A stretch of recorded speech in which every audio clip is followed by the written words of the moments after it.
को पीड़ा है, काफी दर्द है, जानबूझ करके उनको परेशान किया जा रहा है जो मुसलमान है।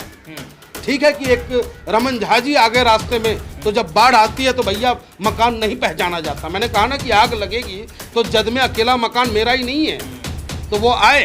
आज वहाँ मुसलमानों को भी दर्द है कि रमन झा का मकान क्यों टूटा, दुकान क्यों टूटा। मुसलमानों को दर्द है कि गुप्ता का मकान दुकान क्यों टूटा। और मुसलमानों का जो दुकान तोड़ा गया अनलीगल तरीके से, बगैर नोटिस दिए आप जाकर के तोड़ रहे हो, गुंडागर्दी दिखा रहे हो। क्या बुलडोजर कानून बनाएगा? क्या बुलडोजर न्याय देगा? बुलडोजर न्याय की बात करेगा? ये अच्छी बड़ी पार्टी चल गई है। उत्तर प्रदेश में योगी बाबा का बुलडोजर खड़ा मिलता है, मध्य प्रदेश में मामा का बुलडोजर खड़ा है, अब दिल्ली में अमित शाह जी ने अपना बुलडोजर खड़ा करके दिखाने का काम किया कि है मुसलमानों, अगर ज़्यादा बोलोगे ये बुलडोजर तुम्हारे लिए खड़ा मिलेगा। तो उन अमित शाह जी को मैं कहना चाहता हूँ कि इस हिंदुस्तान में एक पक्का, सच्चा और संविधान में आस्था रखने वाला एक नेता है बैरिस्टर असदुद्दीन ओवैसी साहब। चाहे वो गुप्ता का मकान टूटा हो, चाहे वो मुसलमान का दुकान टूटे, या मस्जिद को तोड़ा जाए, या मस्जिद मंदिर को तोड़ा जाए अनर्गल रूप से, उसका विरोध ऑल इंडिया मजलिस इत्तेहाद मुस्लिमीन।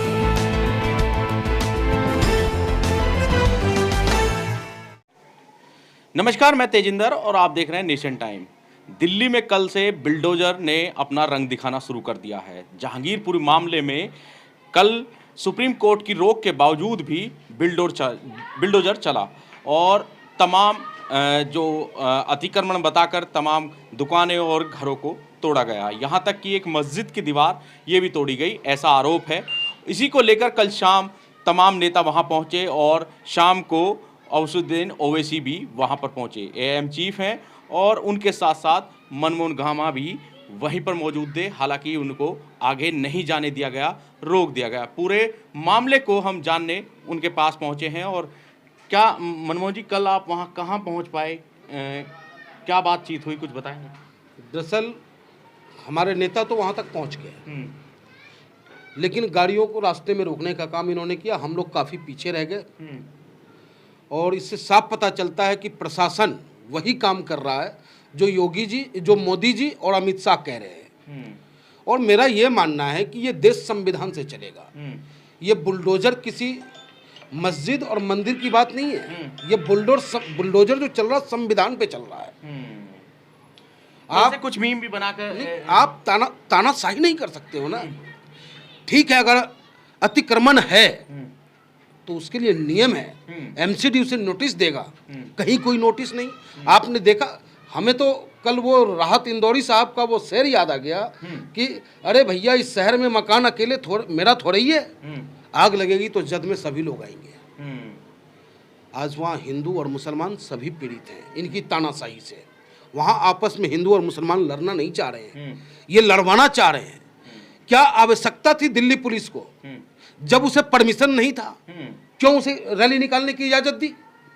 और अगर इजाजत दे भी दी, मान लिया कि वो भावनाओं में बहकर सरकार के दबाव में आकर, बजरंग दल और विश्व हिंदू परिषद के लोग थे, उनके दबाव में उन्होंने दे भी दी परमिशन, तो ये किसने इजाजत दिया है कि आप आईपीसी में आपको ताकत मिला है कि खुला नंगा तलवार लेके अगर कोई चले तो आप उसे गिरफ्तार करो।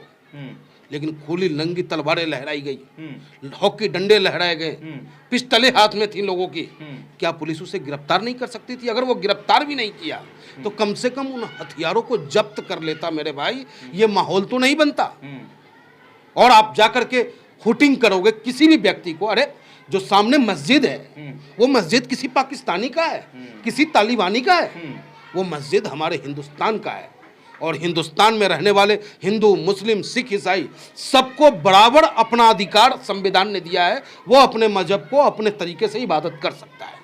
मनमोहन भाई, आप ये बताइए कि अमूमन तौर पर जितनी शोभा यात्रा या ये कहीं जुलूस निकलते हैं उनमें हथियारों की प्रदर्शनी तो बहुत पहले से होती आई है। आपने वो सवाल उठाया। दूसरी बात हम करते हैं कि कुछ कल से एक माहौल बनाने की कोशिश की गई है कि मुसलमानों के ही घरों को तोड़ा गया, मुसलमानों की ही दुकानों को तोड़ा गया, जबकि सबसे पहले अगर वहाँ बिल्डोजर चला तो रमन झा के ऊपर चला। तो ये क्यों लोग नहीं समझ रहे हैं कि जो कार्रवाई हुई है और जिस तरह से एनडीएमसी कह रही है कि ये 14 अप्रैल से ये हमारा रूटीन का कार्रवाई थी। देखिए, रमन झा पे चला, गुप्ता जी पे चला, वो चला, ठीक है, मैं मानता हूँ। लेकिन जब कोर्ट का आदेश हो गया स्टे का, उसके बाद जाकर के आप एक विशेष समुदाय के धार्मिक स्थल को अतिक्रमण के नाम पे ध्वस्त करते हो। और उसके बराबर में भी तो एक मंदिर है। अगर आपने मस्जिद का ध्वस्त किया तो मंदिर का कर देते। एक नगर में दो भाव कब तक चलेगा?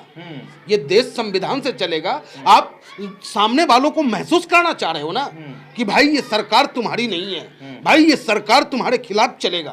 तो ऐसा सोच अगर आप बैठाना चाहते हो लोगों के दिमागों में, तो इसका विरोध ऑल इंडिया मजलिस-ए-इत्तेहादुल मुस्लिमीन करता है और करता रहेगा।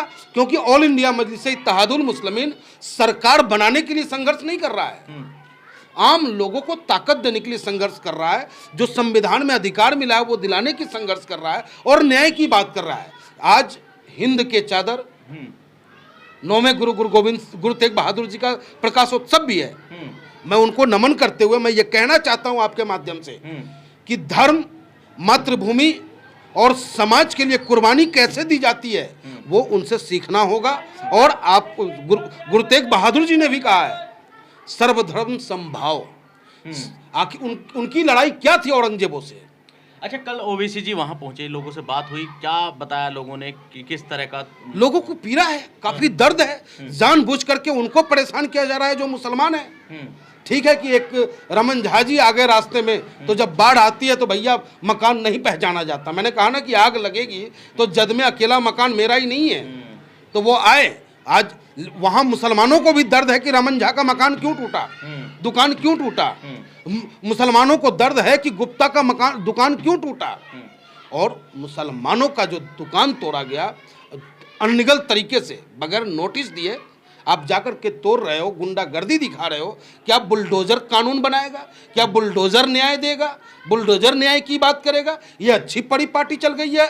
उत्तर प्रदेश में योगी बाबा का बुलडोजर खड़ा मिलता है, मध्य प्रदेश में मामा का बुलडोजर खड़ा है, अब दिल्ली में अमित शाह जी ने अपना बुलडोजर खड़ा करके दिखाने का काम किया है मुसलमानों अगर ज़्यादा बोलोगे ये बुलडोजर तुम्हारे लिए खड़ा मिलेगा। तो उन अमित शाह जी को मैं कहना चाहता हूँ कि इस हिंदुस्तान में एक पक्का, सच्चा और संविधान में आस्था रखने वाला एक नेता है बैरिस्टर असदुद्दीन ओवैसी साहब। चाहे वो गुप्ता का मकान टूटा हो, चाहे वो मुसलमान का दुकान टूटे, या मस्जिद को तोड़ा जाए, या मंदिर को तोड़ा जाए अनर्गल रूप से, उसका विरोध ऑल इंडिया मजलिस-ए-इत्तेहादुल मुस्लिमीन। आपको नहीं लगता कि राजनीति में जो है अब बिल्डोजर का अच्छा खासा इस्तेमाल हो रहा है? गलत हो रहा है। मैं माननीय न्यायालय से अनुरोध करूंगा कि इस पे तत्काल संज्ञान ले। वो तानाशाह से सरकार नहीं चलेगी। राजा रानी के पेट से कोई राजा पैदा होकर के हमारे ऊपर शासन नहीं कर रहा है। हमारे अंगूठे के दम पर कोई शासक बना है और वो शासक बनकर के बुलडोजर से हमें कुचलना चाहेगा। तो भैया जब अंग्रेजों से हम नहीं कुचले गए तो तुमसे हम कहाँ कुचले जाएंगे? तुम्हारा बुलडोजर भी कहीं रखा मिलेगा। अब क्या कहेंगे आगे की जो सियासत उस पर हो चली है, क्योंकि तमाम नेता वहाँ कूच कर रहे हैं, तमाम राजनीतिक दलों के जो नेता हैं उस पर बयानबाजी कर रहे हैं। क्या कहेंगे कि ये बिल्डोजर अगर जहांगीरपुरी तक सीमित रहता है तो इसमें सियासती बू आनी लाजमी है, लेकिन अगर ये पूरी दिल्ली में तमाम उन अनऑथराइज जो इलीगल कंस्ट्रक्शंस हैं या फिर अतिक्रमण हैं उन पर चलेगा तो फिर राजनीति खत्म। जहांगीरपुरी के बराबर में एक फार्म हाउस है, गुलाब फार्म हाउस, उस पर क्यों नहीं बुलडोजर चल रहा? सरकारी जमीन पे बनी हुई वो फार्म हाउस है। कनॉट प्लेस आप चले जाओ, दिल्ली की नाक है, हर दुकानें एक्विपमेंट कर रखा है, उस पर क्यों नहीं चलता? यानी कि गरीब जिन्होंने लूटा सरेआम मुल्क को, उसकी तलाशी कोई नहीं लेगा। अब गरीब लहरों पे पहरे बिठाए जाएंगे, समुंदर की तलाशी कोई नहीं लेगा। तो अरे सरकार, मोदी जी, अमित शाह जी, मत सताओ गरीब को, गरीब रो देगा, सुनेगी उसकी आवाज़ तो पत्थर को तोड़ देगा। आपकी क्या हैसियत है? आज भी आपकी मीटिंग है, सुना है कि ओवैसी जी कुछ लोगों को अपनी जो नेता हैं उनको बुलाया है और एक मीटिंग की जा रही है। क्या है थोड़ा मीटिंग का मकसद और आगे किसकी रणनीति? देखिए, ऑल इंडिया मजलिस-ए-इत्तेहादुल के राष्ट्रीय अध्यक्ष संविधान में आस्था रखते हैं और संविधान के दायरे में ही जो भी पीड़ित लोग हैं, बुलडोजर से जो पीड़ित हैं, उन्हें न्याय दिलाने के लिए एक रणनीति बनाई जाएगी, कैसे न्याय उनको मिले। और जो राष्ट्रीय अध्यक्ष का निर्णय होगा उसका ससम्मान हम कार्यकर्ता सड़कों पर उतरने का काम करेंगे। ठीक है, तो एआईएम की अगली रणनीति क्या होगी इसको लेकर एक मीटिंग बुलाई गई है और जो नेता हैं वो अभी दिल्ली में उस मीटिंग में शामिल होने की तैयारी में जुटे हैं। फिलहाल आगे की रणनीति ओवैसी जी की क्या होने वाली है, सुप्रीम कोर्ट की अवमानना किस तरह की अपनी रंग दिखाएगी, इसके लेकर आगे की जो कहानी है वो अगले फैसले के बाद स्पष्ट हो पाएगी। गाजियाबाद से तेजिंदर सिंह, नेशन टाइम। इस वीडियो में कही गई सभी बातें वक्ता की अपनी राय है, जिसकी पुष्टि हम या हमारा चैनल नेशन टाइम नहीं करता।